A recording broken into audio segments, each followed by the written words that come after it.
Magandang hapon po. Sarado pa rin ang ilang bahagi ng EDSA sa Maisho Boulevard dahil sa pagtitipon ng mga kaanib ng Iglesia ni Cristo.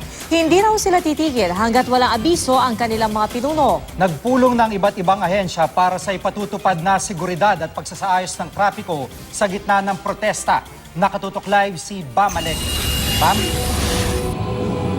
Sige Pia, narito tayo ngayon sa panulukan ng EDSA at Shaw Boulevard. Makikita ninyo sa aking likuran yung entablado at projector na Iglesia ni Cristo. Patuloy ang pagtitipon at marami pa rin tao rito. Narito ang ulat.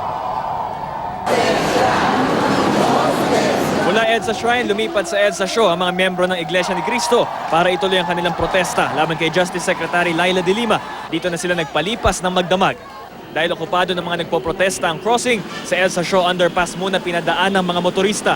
Sa gitna ng panakanakang pag-ulan nitong maghapon, nagsilbing silong ang underpass ng EDSA Shaw flyover para sa programa ng mga nagpoprotestang kaanib ng INC. Ang ilang nakausap ng GMA News, hindi pa tiyak kung hanggang kailan daw sila maglalagi sa EDSA. Hihintayin daw nila ang tagubilin ng kanilang mga pinuno.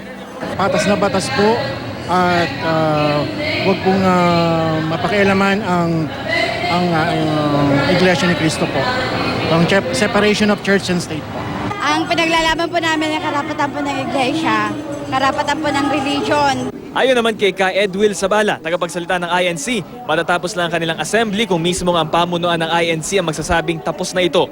Pero sa tingin niya, kung ano sa tingin ko ang magpapahupa ng damdamin ng mga kapatid namin sa Iglesia ni Cristo, kinakailangang magsalita at magpakita ng konkretong aksyon ang kalihim ng kagawaran ng katarungan si Secretary Laila de Lima. kanina nagkaroon ng pulong sa Camp Crame sa pangunguna ni DILG Secretary Mar Rojas para tugunan ng idudulot na matinding trapiko ng kilos protesta. May permit ang organizers mula sa Mandaluyong City Government para ngayon at bukas.